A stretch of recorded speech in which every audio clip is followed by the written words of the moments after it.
नोरमा group, जो सोचता है वो करता है। आपके अपने सपनों का आशियाना। मैं नीतीश कुमार सत्यनिष्ठा से प्रतिज्ञान करता हूं कि मैं विधि द्वारा स्थापित भारत के संविधान के प्रति सच्ची श्रद्धा और निष्ठा रखूंगा। यह आपने अब तक 9 बार सुना होगा। 10वीं बार सुनने के लिए तैयार हो जाइए।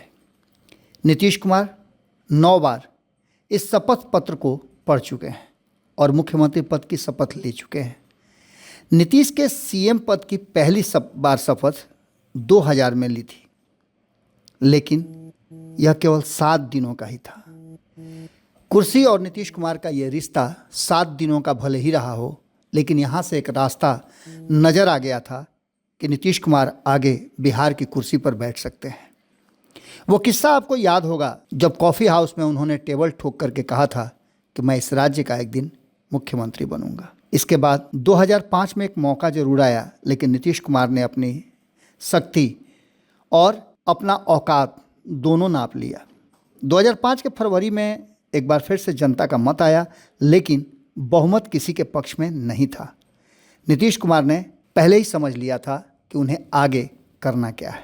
इसके बाद 6 महीने तक राष्ट्रपति शासन लगा रहा और यही वो मौका था जब नीतीश कुमार ने बिहार की जनता से जंगल राज के सफाये की गुहार लगाने के लिए यात्रा शुरू की।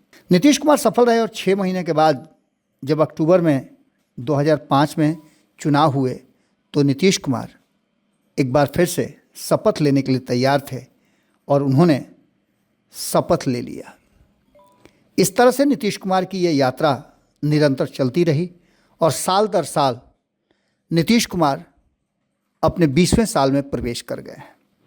बिहार की राजनीति में चाहे कितने दल आए और चाहे कितने भी दल गए हों, लेकिन नीतीश कुमार और लालू प्रसाद यादव ऐसे 2 दिग्गज हैं जिनके इर्द गिर्द पूरे बिहार की राजनीति घूमती है। लालू भले ही सत्ता में नहीं रहें, लेकिन सत्ता पाने वालों को हमेशा लालू की ज़रूरत पड़ती रहती है। उनका नाम लेकर ही कई चुनाव जीते और हारे जाते हैं। लालू का जंगल राज एक ऐसा ब्रह्मास्त्र बन गया है जिसको लेकर के कहीं ना कहीं हर कोई मैदान में उतरता है। नीतीश कुमार के पास तो 2005 में एक ब्रह्मास्त्र आ गया था जिसको जंगल राज नाम दे दिया। एनडीए के पास इससे बड़ा कोई हथियार नहीं था जिसके बूते लगातार निरंतर लड़ाई लड़ते रहे हैं और आज 20 साल के बाद भी उसी आधार पर लड़ाई लड़ने की तैयारी शुरू है। इसके साथ साथ आपको बता दें कि एक तरफ जहां ये नारे सब चल रहे थे, वहीं भारतीय जनता पार्टी भी अपना नारा लेकर के चाहे जितना भी अयोध्या, मथुरा, काशी दिखा ले, लेकिन चुनाव आखिर तक पहुंचते पहुंचते लालू के जंगल राज पर जरूर आकर के टिक जाता है। लेकिन बिहार में लालू को प्यार भी लोग खूब करते हैं। उनके बारे में कहा जाता है कि you can love him, you can hate him, but you can't ignore him. ऐसी ही स्थिति नीतीश कुमार के साथ है। नीतीश कुमार ऐसे नेता हैं जिनके बारे में आपको बता दें कि सभी उनसे प्यार करते हैं। कहानी का अगला प्लॉट है 1969 में कॉलेज में छात्र संघ का चुनाव था। उस समय कॉलेज और यूनिवर्सिटी में चुनाव अप्रत्यक्ष प्रणाली यानी कि राज्यसभा की तरह होते थे। छात्र संघ के पदों पर सालों से ऊंची जाति के छात्रों का पैनल कब्जा कर लेता था। वो अपनी जीत मानकर चल रहे थे, तभी पिछड़ी जाति के प्रतिनिधित्व में एकता नहीं थी, जिसे ऊंची जाति वाले कहीं ना कहीं संगठनों से सीधा लड़ाई नहीं ले पाते थे और ऐसी स्थिति में नीतीश कुमार सामने आए। नीतीश कुमार ने एक बड़ी रणनीति बनाई और पिछड़ों को प्रतिनिधित्व के साथ रोज रात के हॉस्टल में गुप्त बैठकें करते थे। नीतीश ने सभी को मनाया कि एकजुट होना होगा। यदि ऐसा किया तो ही हम पीछे से आगे की पंक्ति में आ सकते हैं। जब वोटिंग हुई तो नतीजे नीतीश के पक्ष में आए। उनके दूसरे साथी भी जीत गए और नीतीश कॉलेज छात्र संघ के अध्यक्ष चुन लिए गए। ये नीतीश कुमार की राजनीति में पहली जीत थी और उनकी रणनीति का लोहा सबने मान लिया था।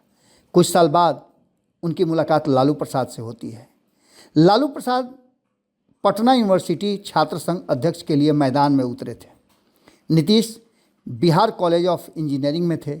लालू यादव का अंदाज़ा शुरू से ही हंसी मजाक वाला रहा, जबकि समाजवादी विचारधारा वाले लोहिया समर्थक सीरियसली नहीं लेते थे उनको।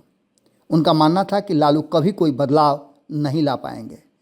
तब उनका नाम लालू यादव हुआ करता था।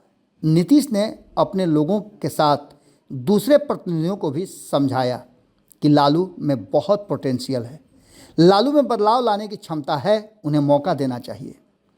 नीतीश दिन रात दो बार कक्षा प्रतिनिधित्व का मन बदलने में लगे रहते थे। नतीजा, नीतीश कुमार अपने इस ध्येय में, इस लक्ष्य में लगातार लगे रहे और एक और रणनीति उन्होंने बना डाली। ये रणनीति थी कि लालू प्रसाद को आगे करके अब आगे की पिछड़ी राजनीति को करने का। और इस राजनीति में अचानक से एक बड़ा उबाल आया। लालू प्रसाद अध्यक्ष बन गए। कुल 500 मतों में 450 वोट लालू को मिले। ये नीतीश कुमार की दूसरी और सबसे मजबूत जीत थी। इसके बाद से नीतीश एक नेता के रूप में और भी ज़्यादा मजबूत और स्थापित हो गए, लालू प्रसाद के प्रिय हो गए। और इन सारी बातों को लेकर के नीतीश कुमार ने उसके बाद भी अपने सिद्धांतों से कोई समझौता नहीं किया। नीतीश सिद्धांतों से सोशलिस्ट और आर्य समाजी थे। वो दहेज प्रथा और कर्मकांड जैसे चीज़ों से भी दूर रहा करते थे। इस कहानी का एक और प्लॉट है जिसको सुनाना बहुत ज़रूरी है।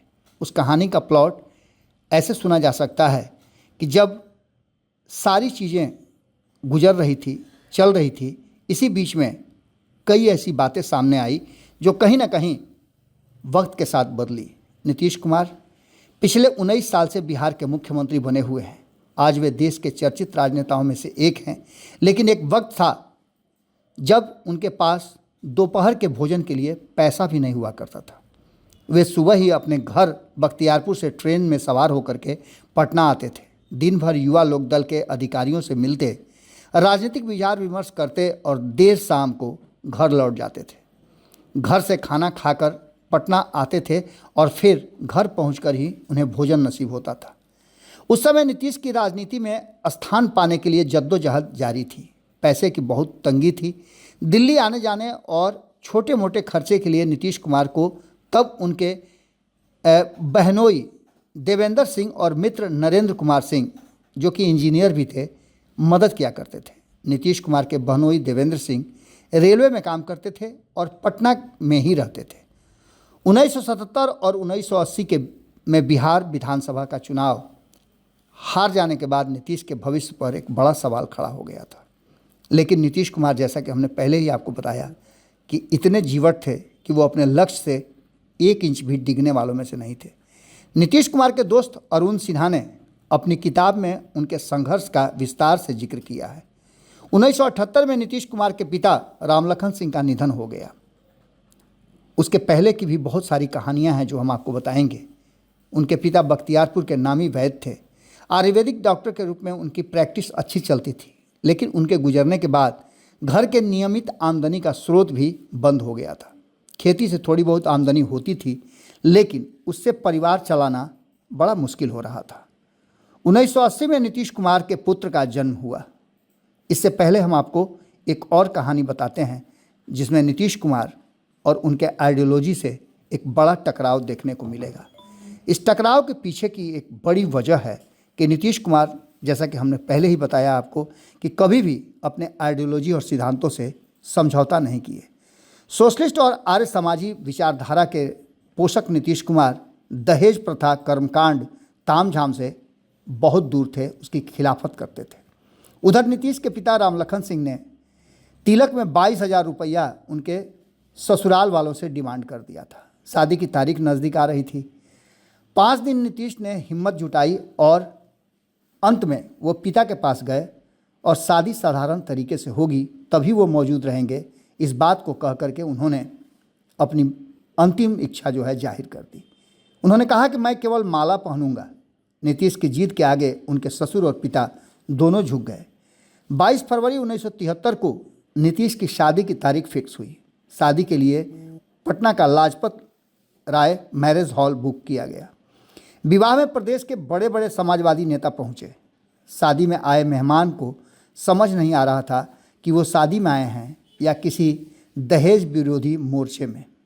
ये शादी समाज सुधार के नज़रिए से बड़ी क्रांति थी। उस समय की सबसे ज़्यादा बिकने वाली वीकली मैगजीन धर्मयुग में शादी को लेकर नीतीश का इंटरव्यू भी छापा गया था। उस समय पटना से निकलने वाले सर्चलाइट नाम के अखबार में भी इस शादी की खबर छपी थी। शादी के बाद नीतीश बख्तियारपुर में पत्नी मंजू के साथ रहते थे। नेतागिरी के पैसा नहीं था। नीतीश मन मारकर बोकारो में रोजगार ऑफिस और रजिस्ट्रार आदि को लेकर के अपना आना जाना जारी रखे हुए थे। 4 महीने बाद उन्हें बिहार इलेक्ट्रिसिटी बोर्ड में नौकरी मिली और उसके बाद से कहानी शुरू हुई। और उस कहानी का एक प्लॉट ये भी हो गया कि कहीं ना कहीं नीतीश कुमार को जीने खाने का रास्ता जरूर मिल गया। अब ऐसी स्थिति में आप समझ सकते हैं कि नीतीश कुमार के लिए एक रास्ता तो मिल गया, लेकिन उनका नाता कहीं ना कहीं राजनीति से छूटता नजर आया। बिहार इलेक्ट्रिसिटी बोर्ड का ऑफर लेटर आया। नीतीश कुमार को रांची डिवीज़न में असिस्टेंट इंजीनियर बनाया गया था। फिलहाल चयन 1 साल के ट्रेनी के तौर पर हुआ था।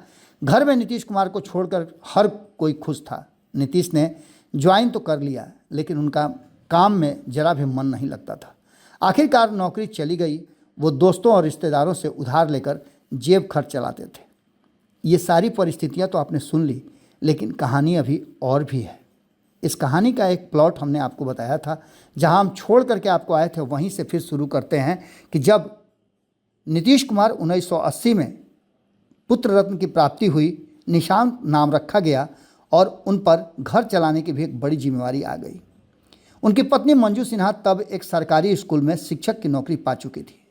नीतीश कुमार के ससुराल के लोग नीतीश को राजनीति से अलग होने में और नौकरी करने की सलाह लगातार देते रहे। नीतीश जी इंजीनियरिंग करने के बावजूद सरकारी नौकरी नहीं करना चाहते थे, इसलिए उनको ये सलाह कभी भी अप्रिय ही लगता था। नीतीश जी के ससुर पटना के कंकड़बाग इलाके में मकान बना रखा था। मंजू सिन्हा अपने माता पिता और भाइयों के साथ पटना में रहने लगी। वे गुलजार बाग के स्कूल में शिक्षक थीं। पैसों की तंगी और अपने चुनाव क्षेत्र से जुड़े रहने के कारण नीतीश कुमार बख्तियारपुर में ही रहते थे। वे रोज़ ट्रेन से पटना आते। रेल के साधारण डब्बे में बहुत भीड़ होती थी। कभी कभी नीतीश तो 1 घंटे का सफ़र खड़े खड़े ही पूरा कर लेते थे। पटना पहुंचकर वे युवा लोकदल के ऑफिस में जाते। कभी कभी लोकदल के विधायकों से मिलते। उनके जेब इतने पैसे नहीं होते थे कि पटना में दोपहर का भोजन भी कर लेते। जब वे सुबह निकलते तो अखबार खरीदने के बाद उनकी जेब में कहीं से 8 आने 4 आने बच जाएं तो बहुत है। और तभी जेपी आंदोलन की घोषणा हो गई। ये समय चर्चित छात्र नेताओं के थे और इंजीनियरिंग करने के बावजूद समाजवादी नेता उनकी क्षमता के कायल हो गए थे। लेकिन चुनावी हार ने नीतीश कुमार को कहीं ना कहीं दोराहे पे ला करके खड़ा कर दिया था। नीतीश पटना में कभी कभी कर्पूरी ठाकुर से भी मिलते थे। कर्पूरी ठाकुर उस समय विपक्ष के नेता थे। एक दिन कर्पूरी ठाकुर ने नीतीश से कहा कि अगर वो चाहें तो उनको इंजीनियरिंग की नौकरी दिलाने में मदद कर सकते हैं। नीतीश कुमार ने इनकार कर दिया। संसदीय राजनीति की उनका अंतिम लक्ष्य था और 1984 में जब लोकसभा का चुनाव आया तो नीतीश ने लोक दल की तरफ से चुनाव लड़ने का आमंत्रण अस्वीकार कर दिया। वे एक और चुनाव नहीं हारना चाहते थे। नीतीश के मन में ये बात चल रही थी कि 1985 के विधानसभा चुनाव की तैयारी शुरू कर दी है और वहीं आकर के वो अपने लक्ष्य पर टिके रहेंगे। लेकिन लालू यादव चुनाव लड़ने के लोभ से नहीं बच सके। 1984 में लालू ने लोकदल के टिकट पर छपरा से चुनाव लड़ा, लेकिन बुरी तरह हार गए। लालू यादव तीसरे स्थान पर लुढ़क गए, जबकि 1977 में उनकी शानदार जीत हुई थी। यहाँ राम बहादुर राय को जीत मिली थी। कांग्रेस के भीष्म प्रसाद यादव दूसरे स्थान पर रहे थे। 1985 में करीब 4 महीने पहले ही विधानसभा चुनाव का ऐलान कर दिया गया था। नीतीश कुमार जी को लोकदल ने हरनौल से टिकट दिया। पार्टी की तरफ से प्रचार के लिए एक जीप और 1 लाख रुपए की मदद भी उन्हें मिली। उस समय अन्य उम्मीदवार जहां 8-10 लाख रुपए खर्च कर रहे थे, वहां 1 लाख रुपए की कोई अहमियत नहीं थी। इस गाढ़े वक्त में मंजू सिन्हा ने अपनी नौकरी से बचाए पैसे नीतीश कुमार को दिए थे। नीतीश कुमार ने मंजू सिन्हा से वादा किया था कि ये उनका आखिरी चुनाव है। नीतीश की मेहनत रंग लाई, वे भारी बहुमत से चुनाव जीत गए, कामयाब रहे और इसके बाद नीतीश ने फिर पीछे मुड़ करके नहीं देखा है, लगातार नई मंजिल तय करते रहे हैं। ऐसे ही कोई नीतीश कुमार नहीं बन जाता। इस एपिसोड में हम आपसे यहीं तक साथ रहेंगे। अगले एपिसोड में यूं ही कोई नीतीश नहीं हो जाता, फिर से जुड़ेंगे। कैसा लगा अपनी राय ज़रूर दीजिएगा, क्योंकि दूसरी कड़ी आने से पहले आपकी राय और आपके सुझाव भी बहुत ज़रूरी हैं। अनटोल्ड स्टोरी में हम आपसे यहीं विदा लेते हैं। ये सिलसिला और ये हमारा आपका रिश्ता यूं ही कायम रहेगा। बहुत बहुत धन्यवाद। नमस्कार। आपके सपनों को हमने सजाया है, ई होम्स पैनोरामा को हमने बनाया है। ई होम्स मेरा एक सपना था जिस पे मैं पिछले 4 साल से काम कर रहा था। हमने जो बनाया है वो सबने है माना। ई होम्स पैनोरामा में हो आपका भी आशियाना। और फाइनली हमने 2021 में इस प्रोजेक्ट को लॉन्च किया। बहुत लोग अप्रिशिएट कर रहे हैं कि पूर्णिया जैसे शहर में, बिहार के, एक तो बिहार की बात करें उसमें भी पूर्णिया जैसे छोटे जगह में इस तरह का लाइफस्टाइल देना, ये सुन के हम लोगों को बहुत अच्छा लगता है। ई होम्स में हमने कुछ और भी किया है, जैसे हम जिस जगह में रह रहे हैं हमारे फैमिली सिक्योर हो, उनको सिक्योरिटी का ध्यान में रखा है। आपकी सुविधा और सुरक्षा आपके लिए खास है, ये आपका विश्वास है। इसमें आर्टिफिशियल इंटेलिजेंस का 7 लेयर सिक्योरिटी का हमने इस्तेमाल किया है। लस ग्रीन कैंपस को बनाया है। यदि हमारा बाउंड्री वाल है तो वो वर्टिकल गार्डन है। ये जितनी भी फैसिलिटी होता है एक इंटरनेशनल टाउनशिप में, ई होम्स है, ये हम लोग विश्वास नहीं कर पा रहे हैं। जो भी हमारे मित्र दोस्त या जो भी हमारे बाहर के बाहर आते हैं तो हम लोगों को बहुत अच्छा सुनने को मिलता है और बहुत अच्छा क्रेडिट मिल रहा है। वो सारा हमने सिर्फ एक बिल्डिंग नहीं बनाया, हमें एक बहुत अच्छा लाइफस्टाइल दिया ई होम्स में, और मेरा एक सपना था जिसको मैं आज फुलफिल होते हुए देख पा रहा हूँ। ये आपका आवास है। ई होम्स पैनोरामा में अब आपका निवास है। E homes panorama, luxurious lifestyle redefined. Panorama group, जो सोचता है वो करता है। अगर ये वीडियो पसंद आई और वह बिहार के राजनीति और बिहारियत से सरोकार रखेनी तो सब्सक्राइब बटन दबा के चैनल के सब्सक्राइब कर ली। ओजे एगो घंटी बा, ओकरा बटन दबा देला से कुल सटीक और मारक खबर रुआ मुफ्त में मिल जाई। अगर रुआ पत्रकारिता के हमनी के नया प्रयोग में सहयोग कर चाहतानी तो ज्वाइन बटन दबा दी। पेटीएम नंबर नोट कर ली 9386 816 700।